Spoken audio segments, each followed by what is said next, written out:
Bila korang nak trade, korang kena kenal dulu candlestick tu apa dan bagaimana candlestick berfungsi.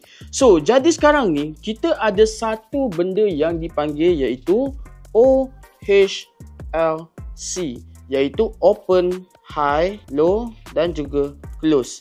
So, korang perlu identify ataupun korang perlu kenal pasti bagaimana candlestick terjadi dan terbentuk. Okey, kalau yang ni ialah contoh untuk candle bullish ataupun candle yang selalu kita tengok dalam chart iaitu berwarna biru. So, kat mana open dia?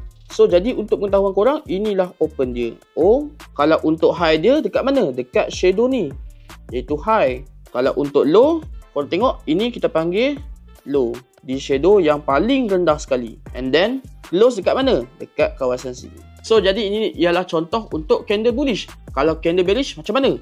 Okey, kalau untuk candle bearish, open dia ialah di sini. And then untuk high dia dekat shadow paling atas, high. Kalau untuk low dia ialah sini, iaitu low.